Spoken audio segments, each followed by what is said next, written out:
What's up, everyone? Welcome back to the Gray Matters podcast. I'm your host, Josh Perry. And I'm also your host, Jackie Lauricella.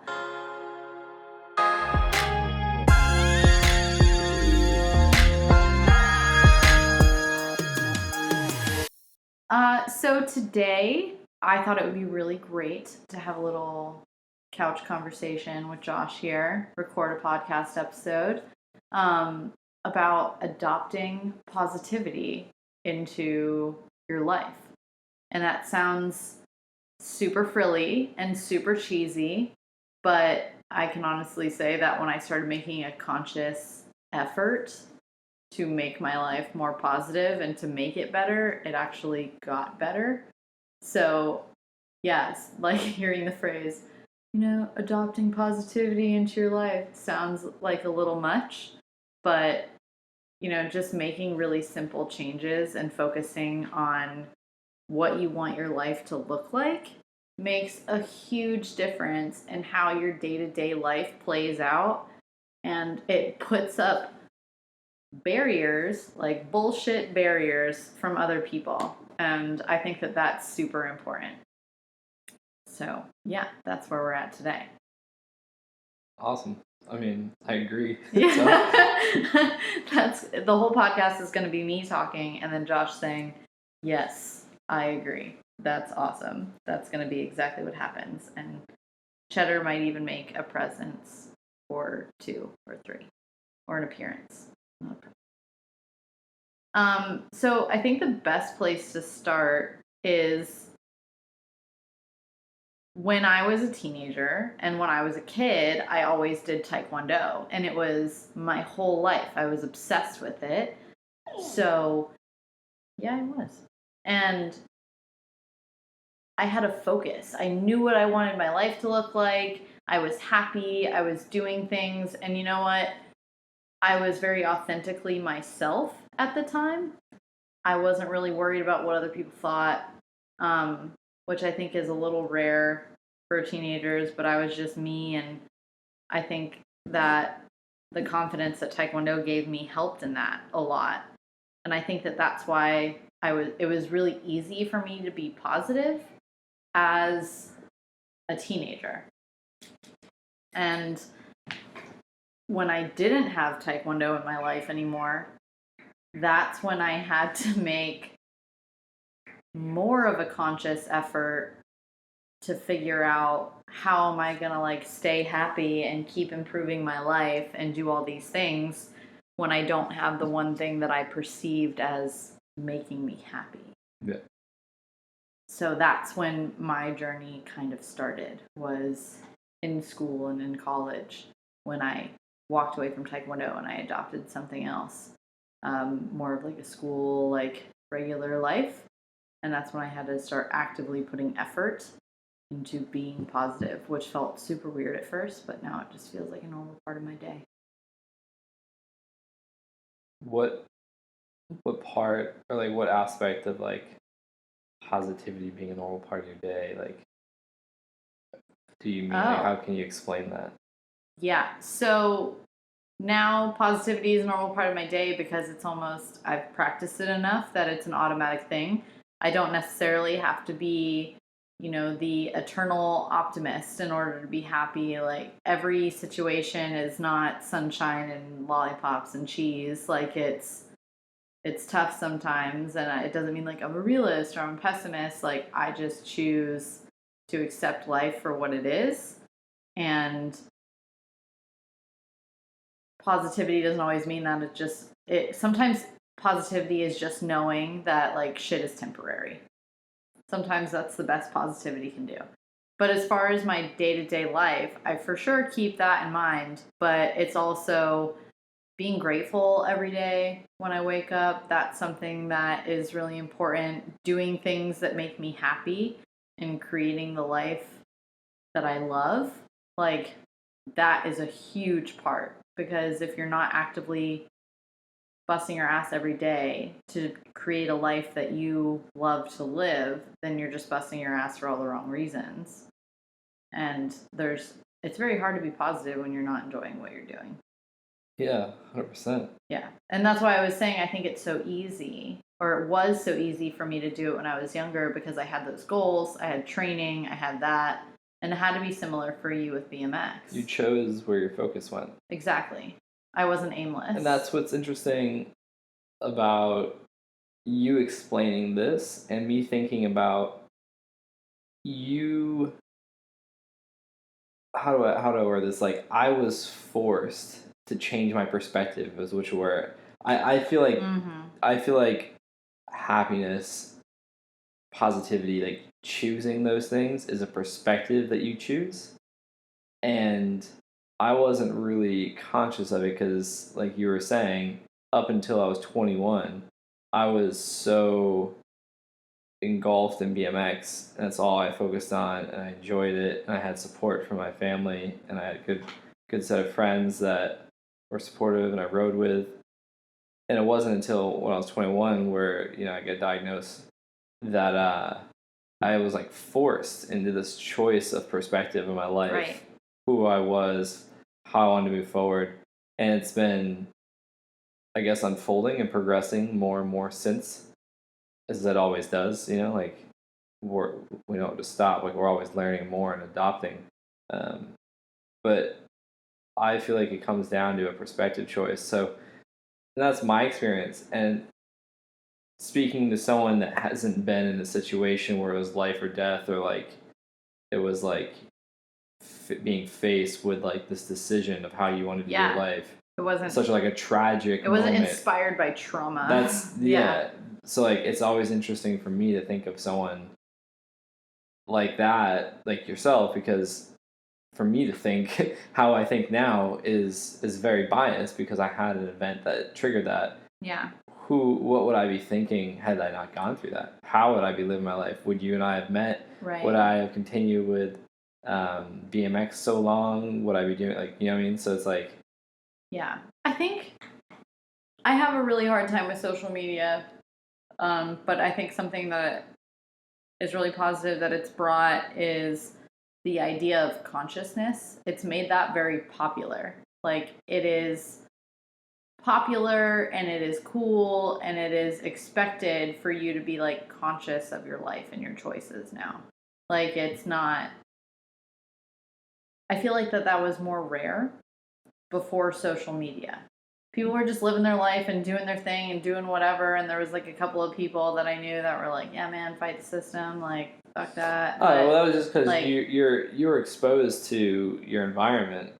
You weren't exposed to what was outside of your environment. Exactly. But with social media, you're exposed to the world depending on how far into each part of the world you want to go with, like, in terms of like content you're consuming. Yeah. Where it's coming from. But I think now it's... social media wasn't around when you and I were in high school, and well, maybe for you when you're in high school.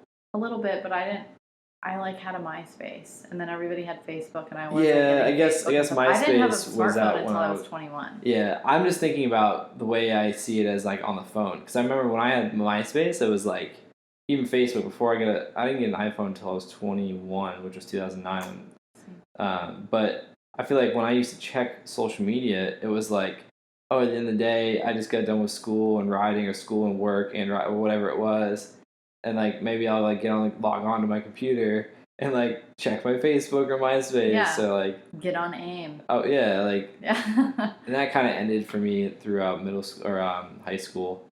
I don't know why, but anyways, it wasn't like we're looking at it like hours of the day. Like I'd be really interested to go through your Instagram insights and see how much time you spent on your Instagram, because like I know mine, terrible. And I've been actively trying to get that down more and more. But yeah, like having anyways, a worldwide platform to share ideas like that, it wasn't like a thing like it is now. Yeah, exactly. So it's like that perspective. So I think now that people are more aware of it, it's more common. But I remember being younger, and this wasn't something that like adults were talking about or teaching kids and things of that nature. So I think people go consciousness. Yeah, just consciousness and awareness of your life, and like making positive choices and doing things that you love to be a happy, successful person. Like it just wasn't. It wasn't a thing that every parent was teaching their kids. It's something that my parents taught me. And I was lucky about that because, like you said, I didn't have to face a traumatic, life-changing event in order to go, oh, I need to like actively make my life better. I can't just sit around on my ass and wait for it to happen to me. That's not how positivity works. And that's not how like good energy works. And it's kind of a bummer because I think people get into like the later part of their life before they realize that. And because the way the world was changing maybe at the time, because the way my parents chose to raise me, because you were lucky enough to get diagnosed with a brain tumor, we were able to do it at a young age. Yeah, it's very uncommon. Spread that. Remember when we met Michael Buston at the coffee shop down the road? Yes. I connected with him on LinkedIn, found out so the first time I spoke with him, we went and met for like an hour and a half and just talked, like very similar interests, 10 plus years apart. Yeah. And one of the last things he mentioned when we were talking was like talking about how like young I was. Yeah. And like how ahead of the game I am compared to him in terms of like being conscious of what subconscious and consciousness is. Yeah. And like, the power of social media for business and being an entrepreneur and like think positively and like perspective and gratitude. It definitely, I don't know, it's like people make fun of like, oh, the millennials, like, but like, I wonder if like it was just some like switch with like just the way the information was being shared as we were developing at that age. I think that's why. I think it's a generational thing, but I still do think that it's an individual piece because I know a lot of my friends are, I shouldn't say that, not a lot of my friends, but there are people in my life that are like just now starting to come around to the idea of like adopting gratitude and doing this and not stressing themselves out and not like waiting there though, like if it wasn't for my experience. Yeah. I think that's what's really important when we judge ourselves or judge other people, whether it's like in a negative context or a positive, however you want to word it, to remember that like our experiences are what trigger our emotions, which binds to the event and what we were thinking, and those things just repeat, and that becomes our belief system and our code of who we are and our personality. And so that's why it's really interesting. I wonder, like, what would have, like, had you not gotten to Taekwondo, had I not gotten to BMX, how would the way we think be so different? Yeah. I definitely think that finding something you're passionate about at a young age helps with that, whether it's music or art or this or that, like finding things that you can kind of like pour yourself into. That's definitely beneficial.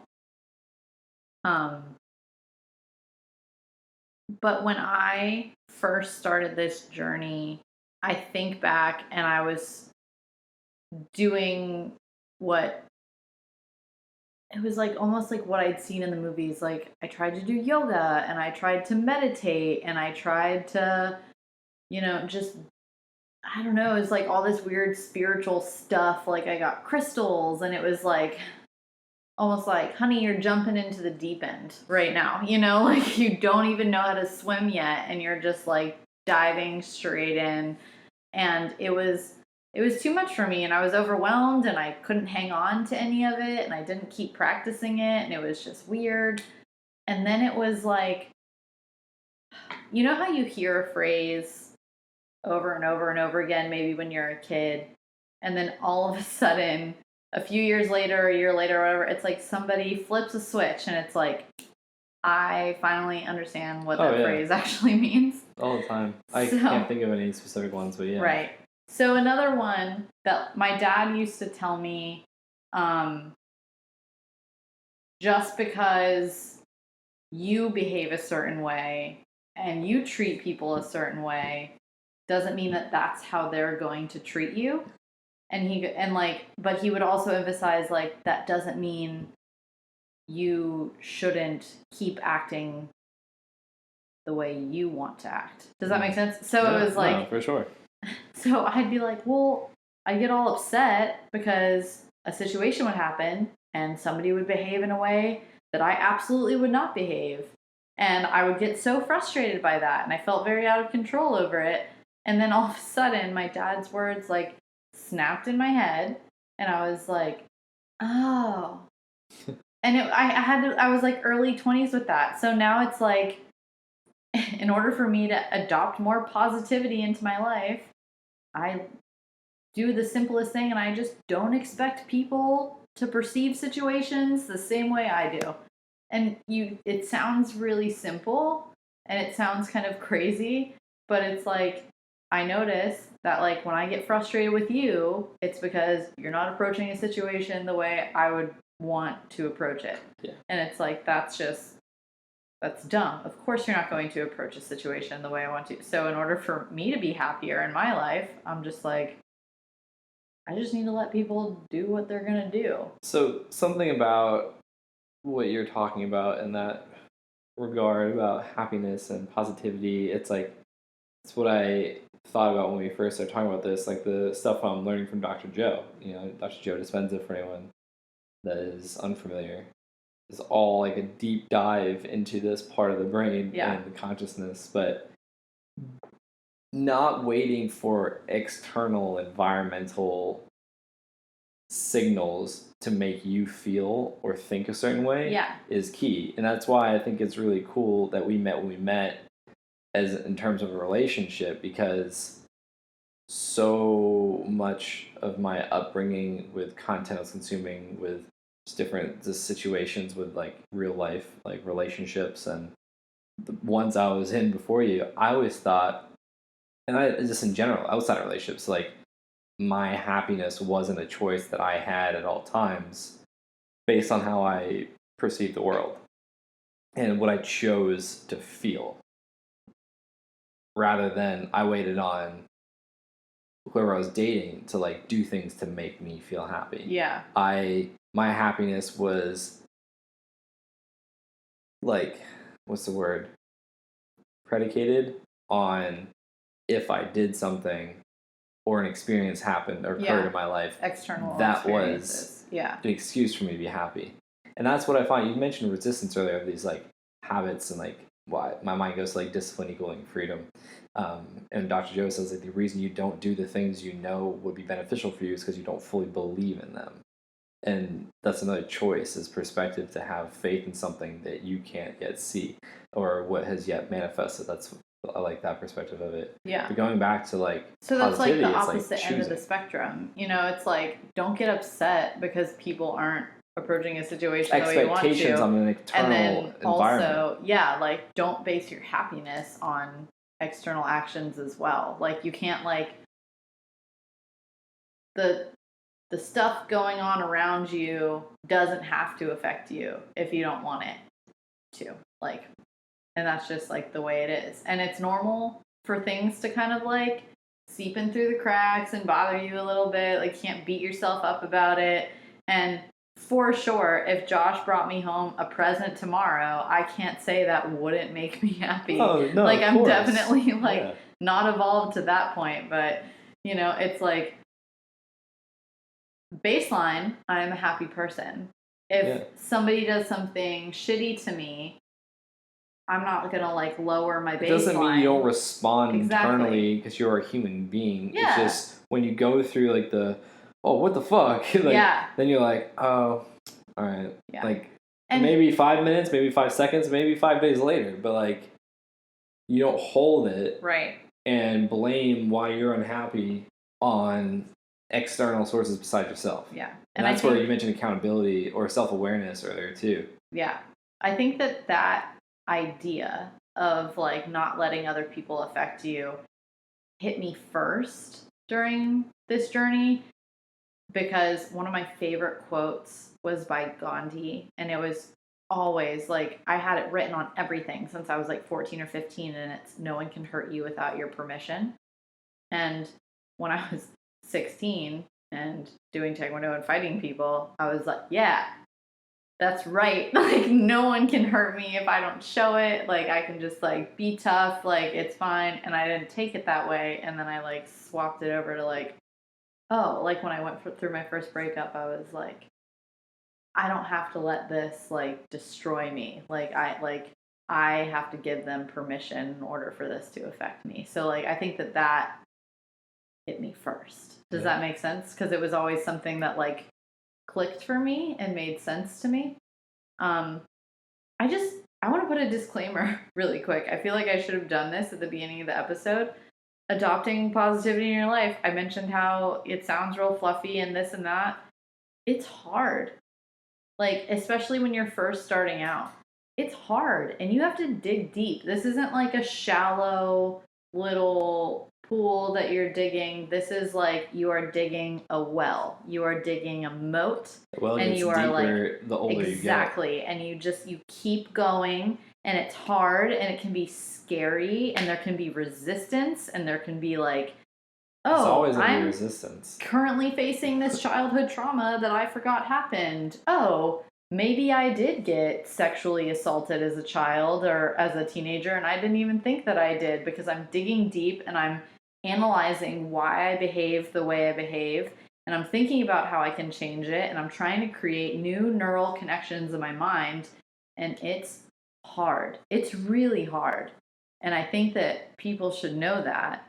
But it's worth it. It's like coming out on the other side and you're reborn and your life is better and you're like, oh, that doesn't bother me anymore and this is what freedom feels like. But you have to go through some shit before you get there. And I just want to put that disclaimer. Yeah, that's good. Yeah. I think the second thing that I did that made my life significantly better was being authentic 90% of the time in my life. And the reason why I say 90% of the time is because I work at a high school and sometimes I have to filter myself. And in customer service, and I'm in the healthcare industry, sometimes you have to filter yourself. So that's why I say 90%. But I will be as much of myself as I possibly can. But it was like one of those switches went off again. And I was doing something and I was like, I don't like the way I handled that situation. That didn't seem right. I should have stood up for myself. I should have done this. And then I was just like, why didn't I do that? Like 18-year-old me would have done that. Like, why wouldn't I stand up for myself in this situation? Why am I lying about the things that I have to do? If I want to stay home and not go out, like I'm going to tell people, no, I'm tired. Like if I'm out at a bar and some idiot is hitting on me, I'm not going to say, oh no, I have a boyfriend. I'm going to say, I'm not interested in you. Like I'm going to be honest and I'm going to be authentic because it makes everyone, I don't care who you are, if you're more authentically yourself, you are going to feel better and happier and less stressed out. Yeah, you're not going to be fighting against what you don't feel. Yeah. You're going to be just walking, like that's what I like talking about, like walking and talking your truth, like just speaking your truth and like being you, because you're going to resonate with the people you want, and out of that is going to come experiences that you want, rather than ones you don't. And you like posted a quote the other day, and it was something along the lines of like, you're meant to be whoever it is that you want to be. Like, wasn't it something like that? Yeah, you're meant to become whoever you choose to be. Or you're meant to be whoever you choose to become. Something along those lines. And it's like, the closer, like who you truly are and what you project out into the world are, like the closer those two images are, the happier you're going to feel, no matter what. Because if you're like, I mean, everybody has their private thoughts and, you know, those moments and everything. And I think that's what makes humans so cool. But if I'm the less disconnect from what I'm thinking and how I'm feeling, and then what I'm voicing and expressing, the more happiness you're going to have, because you're not like putting out what like Jim Carrey calls an avatar into life. You're not like putting out this fake image, this person. Like you're just being. And I think that that's the best way to go about living, is to just be. Yeah, I think from my experience too, when you're not happy with what you do day in and day out, which is majority of the time what we do as a means of supporting ourselves, if you're not happy with that, that's not your ideal version of yourself. Yeah. Maybe you're not doing something you love or enjoy. It just puts food on the table, pays bills. Maybe you're obligated for whatever reason you think. When you're not happy with what you do the majority of your life and the people you surround yourself the majority of the time with, Monday through Friday, 6 to 12 hours a day, whatever it may be, you're fighting against an avatar you're having to play every day. And then that affects how you come home, how you leave the house, how you interact with other people. Yeah. And all these things just connect more and more to put you deeper into this avatar role that you're playing. And then that starts to become your belief system. Yeah. And then that becomes your perspective of what you do every day. And like Dr. Joe says, I know we're going to talk about our favorite books, but Dr. Joe talks about like every day you do the same thing, you're living your past self. The more you do that, the deeper those neural networks fire and wire and just get embedded more and more. Forming those deep and then habits. The more you live your future as your past, and then you're living constantly in the past, even in the future. Oof. And it's really hard to think about that, but if you think about it, like he talks about, is like something simple as like, let's say you go left out of your neighborhood to go to work every day. Why not go right? It may take longer, but do something different. Start there. Just like breaking the habit of being yourself, I think was his last book. Yeah. But like you literally have to break the habit of who you are if you're not happy with it. Yeah. And this is where I think a lot of people mix up things like Gary Vee says all the time, like all these different things. But then like now he's having to like really capitalize on this part. It's like, if you're not happy, make some changes. Yeah. If you're happy, you don't have to do anything that we're suggesting that we've done or whatever. Like you're cruising. You're winning. Like the objective in my eyes in life is to be happy. Yeah. Happy and healthy. Like I think those are the same. So if you're not, you have to literally break the habit of being yourself, because we'll save the science for a whole nother episode of like the subconscious, but like Dr. Joe's work, those emotions that you're creating every day, those are chemicals, and that's literally affecting your being and the choices you make. And if you keep making choices because you're addicted to those chemicals, because that's what you know, that's what feels comfortable, even though it's not what you desire, you're going to keep living that life and that reality. You're stuck in, it's like Groundhog's Day. So it is you're hard. Just on this like perpetual loop. That's terrifying to me. That's scarier to me than making major changes in my life, is like being stuck in like a hamster wheel of It's called life. autopilot. Yeah. Yeah. Well, what do you think the whole like, one of the first videos I saw from Joe Rogan was like years ago. It was like his YouTube videos, I should say. I had seen his shows, things like that. It's stand up. But there was a thing, like a micro YouTube video from like, I think it's like the JRE clips. It's like an actual channel for him. His micro clips. Love it. But it was something about like what was it called? I forget, but it was getting at like overcoming like the norm of society, like the society trap. I know like, what clip you're talking about. Like breaking the society trap, or like don't fall in the society trap or something like that, or maybe just labeled society trap.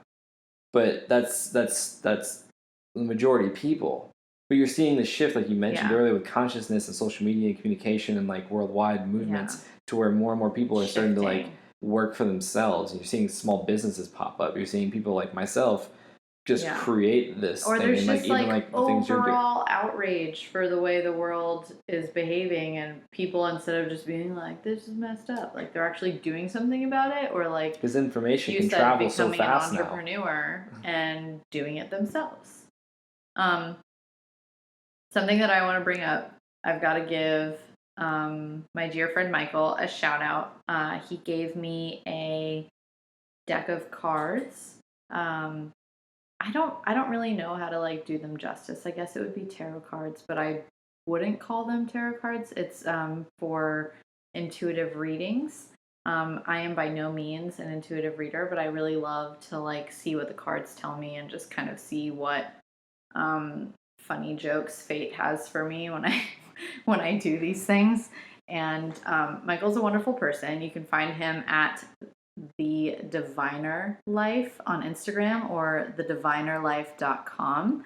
And he will do an intuitive reading for you. And we will have him on the podcast and maybe have him do a little something for us. But it's wonderful. And I pulled some cards before this episode to kind of ask what the focus or direction this should be, because adopting positivity, man, that's just a whirlwind, and I didn't want to get sidetracked. So it's actually kind of cool. So I drew 6 cards total, 2 for each section, and the first section is like the overall theme of what the podcast should be about, and I loved it. I got this card, and the word is expansion. And for me, that's something that we've already touched on so much. And I think that that's such a cool word to get when it comes to adopting positivity, because it's like that we talked about, like the well that you're digging, it's continuously getting deeper for the rest of your life.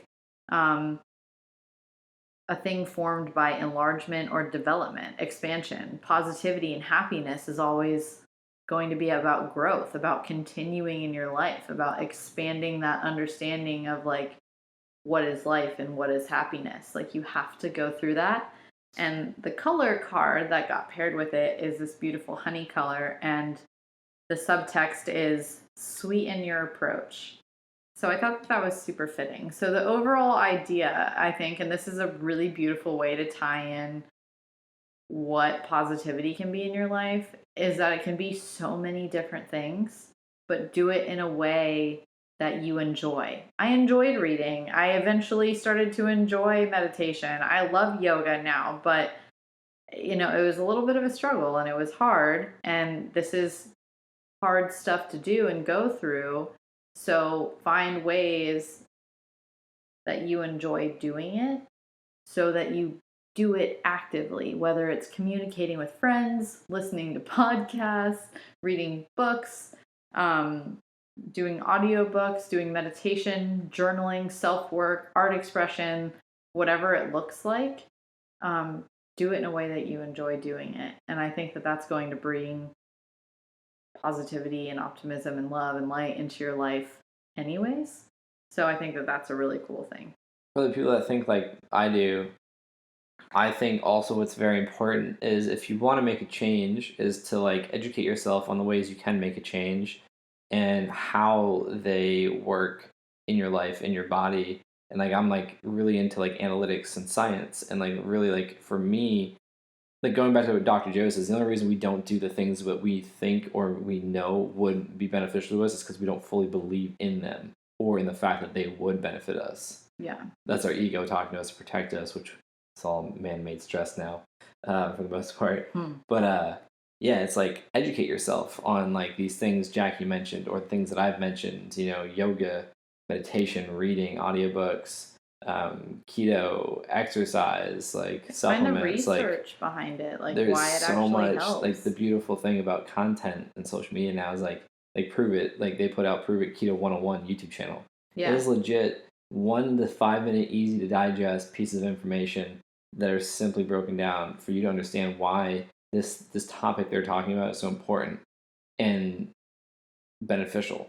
And so it's like that with every subject matter. Yeah, exactly. But more if you're like conscious of what you're trying to do. Yeah, absolutely. So the second card is things that you should do more of. And you're going to love this. Look at the card that I pulled. Manifest. Yeah. Hashtag favorite Russ song. Hashtag it's also one of my favorite colors on the card. I don't know why I'm speaking in hashtags. I literally never do that. Manifest. That's it. Absolutely what you should do more of if you want to adopt more positivity in your life. You should 100% envision the life you want, know the person you want to be, and then take active steps towards becoming that person and towards living that life. There's no sense if you're working at a desk job in a finance community and all you want to do is go outside and paint murals, like, stop working at that desk job. Like, start thinking about this, manifest this into your life, take But no, active that's steps. you can't just stop working that job. I'm not okay. We're not getting into like technicals or logistics. You do it on the weekends, like find time to do it, because when you're talking about manifest, the words that come to mind for me are change and momentum and energy and action. You know, like manifest. Like if you think about the word manifest, to me, it's a verb. Like it's like a action. Yeah. So like in order to continue with manifesting the life that you want, unless you want to just stay stagnant where you are and not have any growth, you know, if that's what you're into or if that's what makes you happy or if that's how you feel. Yeah. But I feel as humans, we always want more. Yeah. Not that we're ungrateful, but like we just are hardwired to continue pushing. Yeah. And so without change and growth, which requires hardship, obstacles, I don't think you get manifest. And so I think that where you're going with it, my mind goes to like, well, yeah, it's also known as change. Yeah, for sure. The color card that was paired with it is this beautiful golden yellow color, and the subtext is stay committed, which I think rings true for what you were saying. Like persistence. Yeah, exactly. Consistency and persistence. Yeah, stay committed to the life that you want. Your life might not look exactly like that now, but if you're taking small steps, even if they're little tiny baby steps, and you're staying committed and you know what you want, then you'll get there eventually. And I think as long as you're working towards something that you love, even if your life doesn't look exactly the way you want it to currently, I think that's worth it. And I think that's beautiful and that's positive and that's a life worth living, 100%. You gotta love the process of your life. Yeah, the process. The process of going after goals. Gotta love the process. And what stands out, what you mentioned this, like, years prior, we're told these things, and then later on, we're like, oh, I get what that means now. When I first got introduced to Gary Vee's content, like 3 years ago, whatever it was, 4 years ago, 3 years ago, he always talks about buying the jets. But he also talks on about, like, I hope I never reach that goal. And he also talks about, like, I seriously think I can do that. I believe I can do that one day. But I just love the hustle, like, love the process of doing it. Yeah. And now, like, and I think he said before, like, if he, or like what mine goes to, why, like, that stands out to me now, it's like, if you set goals that you know you can achieve, or that, like, are, you know, like, tomorrow I'm going to do this, whatever, like, yeah, it builds up momentum. It's good, but I think also what's helped me is, like, creating these goals that you're like, oh, like, shit, like, that's kind of a stretch, because it keeps you going. Right, yeah. And it's like that David Goggins video, like that dog mentality, like so many athletes you see reach pro status and then start slacking. They, like, the hunger isn't there. Same thing in business or in, so, like, I think that's always something to think about that's been on my mind more lately, is like setting goals that you're like, you almost won't hit to keep you going. Yeah. Love that. Stay committed. Like, stay committed to bettering your life. You can't. Oh, that's why I was going, like, yeah. Love no, I got you. I tied it all together. That's why I'm here. So it's fine. The last card that was pulled, which I think is really crazy. Yeah, you spoke about this. I was like, I have to. Is the word identity. She's reading. Well, I'm pausing for a second because one of the definitions I think is really cool, and it's a transformation that leaves an object unchanged. And it's, who doesn't want to change? Who would want to go through a transformation and then, like, leave it unchanged? So the way I feel about that and the way I relate to that is, if you are going through growth and if you are going through personal change, and if you are going through this deep-rooted self-exploration, bringing positivity in your life, I want to make my life better, I want to do all these things, you can't hang on to who you were. You can't, like, have this false sense of identity moving into it, because that's exactly what we talked about. Like, the closer who you really are is to what you portray to the outside world, the more serendipitous, the more fluid, the more happy your life is going to be. And if you're like clinging to this certain identity, dialed, the more dialed your life will be. You're ridiculous. You can't cling to this old identity. You can't go through this transformation but be like, oh, but I'm still me. Like, no, like, it's the ego trying to protect you of your old, like, from shedding your old identity, like your old self. That's why change is so hard, especially as we get older, because the subconscious gets so attached to, like, I am me, whatever that is, like, whatever you say, like, that or feels... it's like the great questions of the universe, like, who am I? It's like, why does it matter? Like, I'm a human and I'm doing this and it's life and it's fine, but like I could be this way one day and then be a different way the next day, and that's fine. Yeah, you've changed. That's okay. And the color card that goes with it, I'm not gonna call Michael out a little bit because he calls me out all the time. So this is like, I want you guys to understand that sometimes when he pulls cards for me, or if I send him pictures of my cards and I'm like, I don't get it, he's literally like, seriously? Like, you don't get it? Like, because he's like, this is so obviously you. And this kind of happened with this color card because it popped up with identity and the color is turquoise, but the subtext is spiritual empathy. And when you hear that, you're like, of course you would want more of that. You wouldn't want less of that, which is what this third card is. Like, why would you want to have less spiritual empathy? And I was like, Michael, this is like the second or third time I've personally pulled this card as in do less of this personally. And like all he texted back was like, ha, exclamation point. And he was like, as in, don't take on other people's things.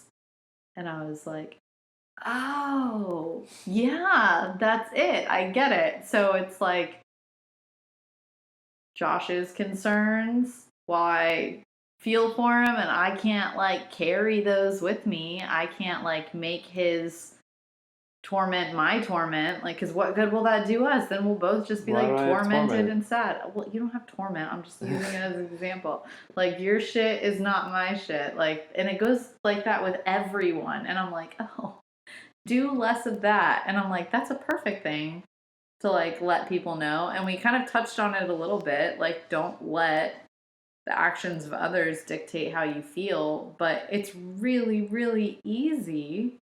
And I've done it for years and in previous relationships with people who didn't have their shit together, and I felt like it was my responsibility to help them do that, whether it was emotionally, financially, spiritually, what have you. And the fact of the matter is, it's not your responsibility. You can be there for them and you can support them, but everybody has a limit, and you're allowed to say, I can't do this, and walk away. And you're allowed to protect your space and your energy. And I think that that's really important for people to hear, because just because you're aware and you're doing something to better your life, sometimes that will attract people who feel like they want to change, but they're not ready and they're not doing it. And that Joe can calls become them really energy heavy. vampires. Energy vampires. I heard a phrase and it was like, sometimes your light will attract moths and other times it'll attract parasites. And jeez. Yeah, and it was just like, oh, yeah. So I think does light attract ticks? No. Wait, what? I think those are just like in trees. I don't think they're attracted to anything specifically.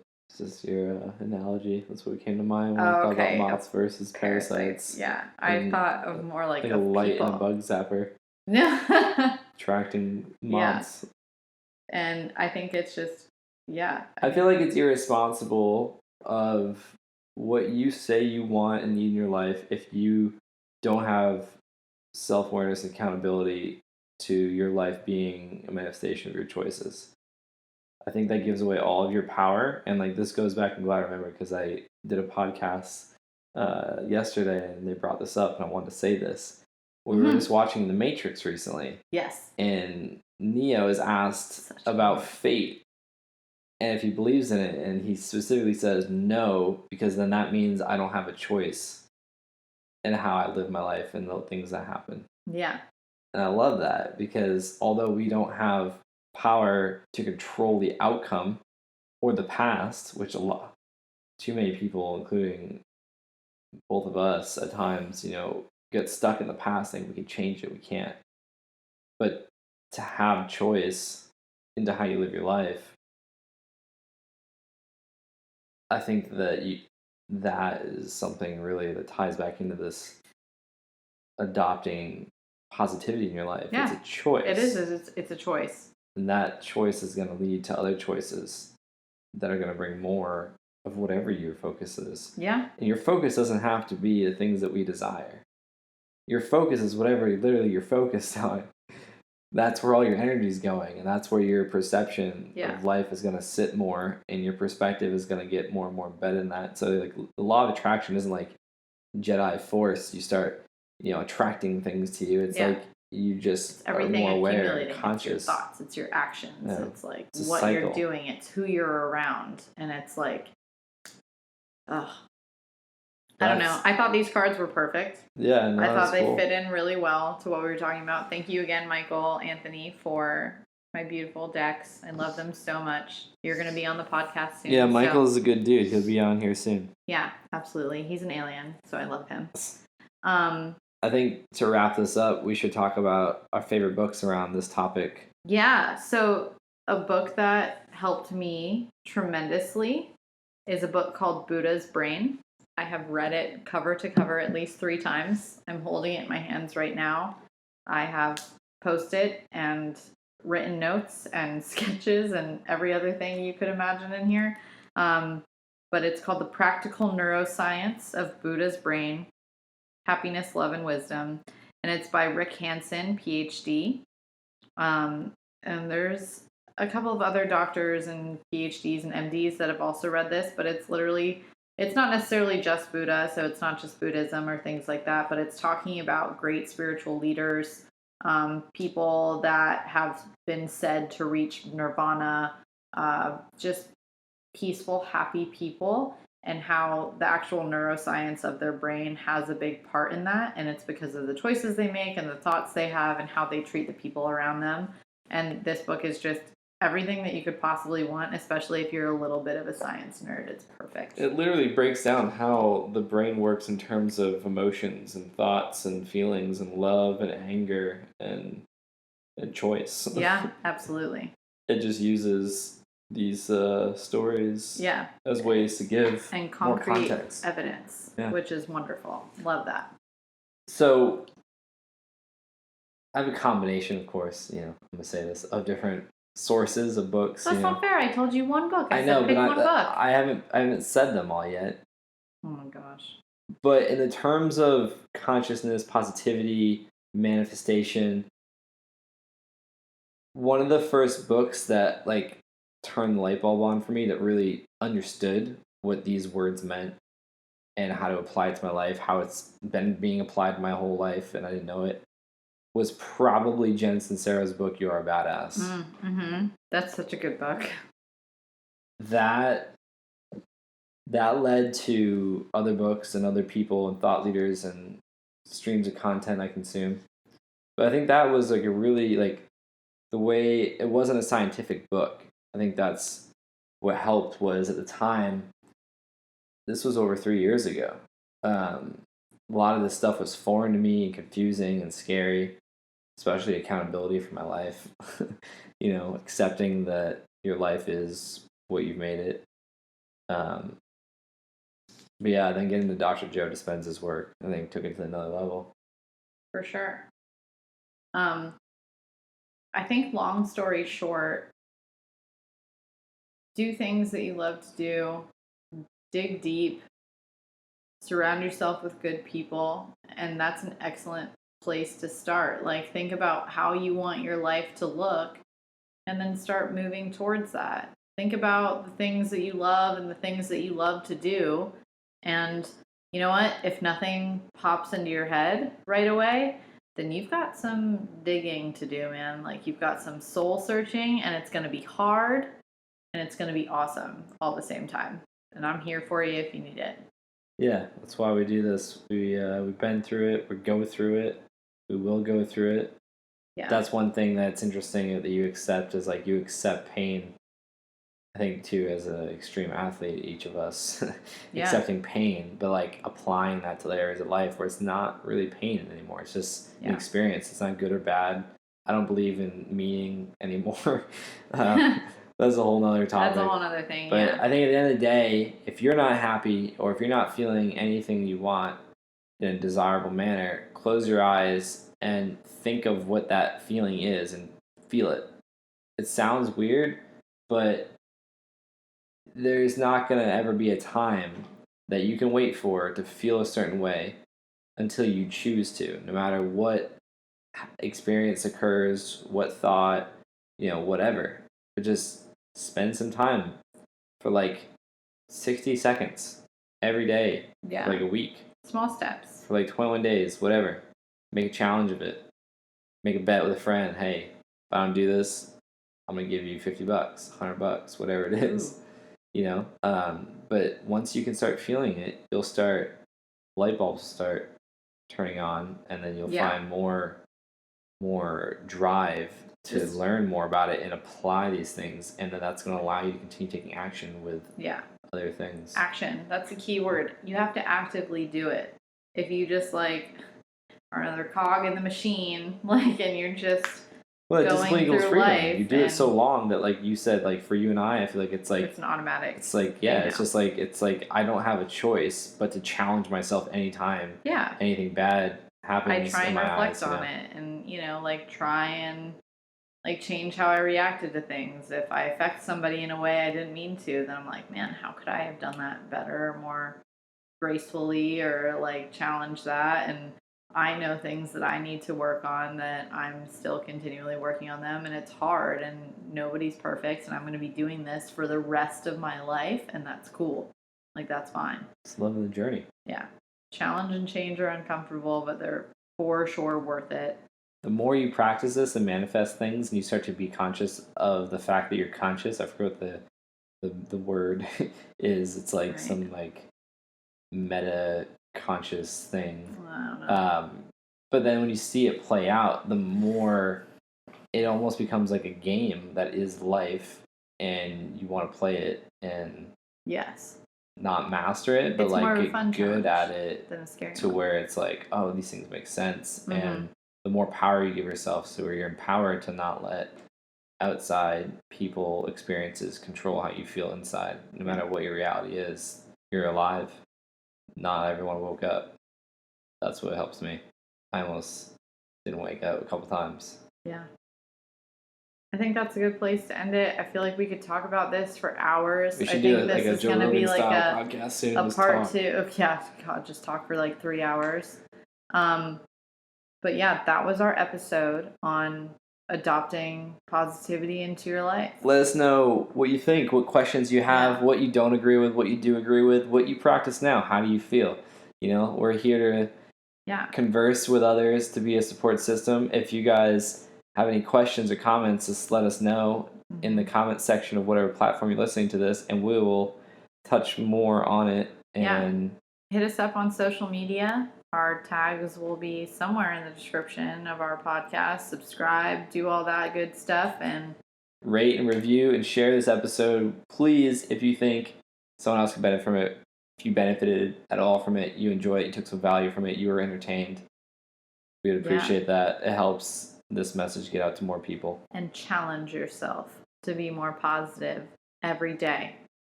I'm Jackie Lauricella. And I'm Josh Perry, and this is the Gray Matters podcast. We appreciate you. Thank you so much.